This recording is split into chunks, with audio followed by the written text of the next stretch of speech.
Next ball ही सफलता, आणि ही सफलता फार महत्त्वाची होती, कारण 6 मध्ये 13ची आवश्यकता असताना अगदी पहिल्याच बॉलवरती उदय भोईरने सर्वात महत्त्वाची सफलता आपल्या टीमला इथे मिळवून दिली. बॅटर खरम पाटीलला जावं लागेल वापस.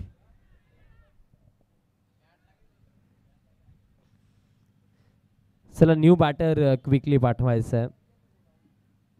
बघा लेग बिफोर विकेटसाठी कोणत्याही प्रकारे रिव्ह्यू नाही आहे मित्रांनो, एक गोष्ट लक्षात ठेवा. ऑनफिल्ड डिसिजन जो आहे तोच अंतिम मानला जाईल. वेहळे टीमचे कॅप्टन, चला आपणही पोचायचं आहे, कारण या मॅचमध्ये जो जिंकणार आहे तो वेहळेचा अगेन्स्ट खेळणार आहे. बट तो कोणता संघ असेल अजूनही त्याचं उत्तर मिळणं आपल्याला बाकी आहे. 5 मध्ये करायचे 13. आता क्रमांक 3 न्यू बॅटर रोहन म्हात्रे मैदानात आतमध्ये दाखल झाला. बट कुठेतरी कौतुक करूया आपण करम पाटीलचं, कारण त्यानेही भरपूर चांगला खेळ या मॅचमध्ये दाखवला.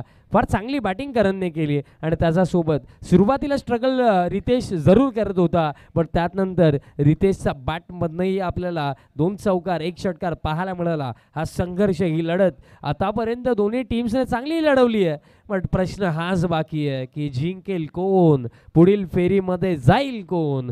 5 मध्ये 13. Next ball full length down the ground. What a shot. निर्णायक क्षणावरती मैदानाच्या आतमध्ये येत्या क्षणी 5 मध्ये 13 हव्या होत्या, but batter Rohan in and ball out. 6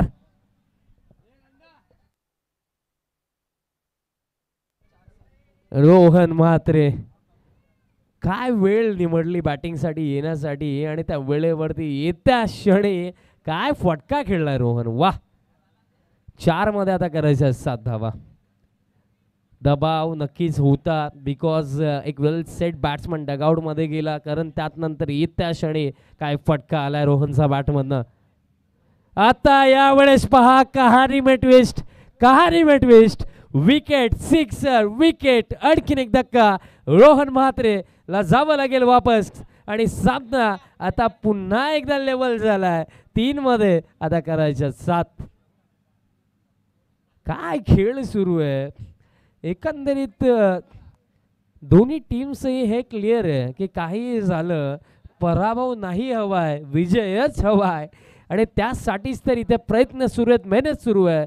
but अजूनही इक्वेशन जे बाकी आहे, 3 मध्ये करायच्या 7 धावा. रोहन म्हात्रे षटकार जरूर आला रोहनचा बॅटमधनं, तोही महत्त्वपूर्णच होता, बट रोहनलाही ठाऊक आहे की कुठेतरी अजूनही कार्य अधुरं आहे. 3 मध्ये 7 करायचं. काय खेळ दाखवलाय दोन्ही टीम्सने, मजा आली फार या मॅचमध्ये. बट आता प्रश्न हा पडलाय की या मॅचमध्ये जिंकेल कोण, दुसऱ्या फेरीमध्ये जाईल कोण. कारण बघा ग्रामीण क्रिकेट आपण खेळत आहोत, प्रत्येकी मॅच नॉकआउट आहे. जिंकाल तर पुढे जाल, हरलात तर घरी जावं लागेल, आणि घरी कोणाला जायचं नाही आहे. प्रत्येकाला या स्पर्धेमध्ये पुढे जायचं आहे. बट या मॅचमध्ये पुढे कोण जाईल हे ते 3 चेंडू आपल्याला सांगून देतील. 3 मध्ये करायच्या 7 धावा. एक क्लोज इन्काउंटर इथे पाहायला मिळतो या इव्हिनिंग सेशन मध्ये. 3-7. नेक्स्ट बॉल फुल टॉस, फुल टॉस, फुल टॉस बॉल वरती फुल टोल, आणि या सामन्याचा निकाल जवळजवळ जाहीर करणारा हा फटका षटकार येतोय. म्हणजे आता 2 मध्ये करायचं आहेत फक्त 1च धाव. धामणगाव टीम विचार करत असेल की हे काय घडलं, कारण स्टार्ट स्लो झाला होता सेकंड इनिंगमध्ये, बट त्यानंतर करम पाटील, रितेश जोशी या दोन्ही ओपनर्स बॅटर्सने जिम्मेदारी आपल्या खांद्यांवरती घेतली, टीमला आणलं पुढे, आणि त्यानंतर या अंतिम षटकामध्ये करण बाद झाला, रोहन आला, रोहनचा बॅटमधनं षटकार आला, त्यातनं रोहनही बाद झाला, बट जयेश आलाय, आणि जयेशने या फटक्यासोबत ऑलमोस्ट आपल्या टीमचा विजय इथे सुनिश्चित केलाय की काय. पण अजूनही 2 चेंडू बाकी आहेत, एका धावेची अजूनही आवश्यकता आहे, आणि चेसिंग कंपल्सरी आहे. धामणगाव टीम अजूनही विचार करत असेल चेसिंग कंपल्सरी आहे, ही 1 धाव इथे वाचवली तरी सुद्धा हा सामना धामणगाव टीम इथेही जिंकू शकते. पण जवळजवळ पराभवाच्या अगदी छायेमध्ये असताना सुद्धा जो कमबॅक धामणगाव टीमने दाखवला फर्स्ट इनिंग नंतर, त्यानंतर त्यांच्या माइंडमध्ये एक गोष्ट सुरू आहे की कुठेतरी अंतिम चरणावरती येऊन इथे मिस्टेक झालेल्या आहेत. बघा 2 विकेट उदयने काढले, बट कुठेतरी 2 षटकारही आलेत. 2 मध्ये 1 करायची आहे.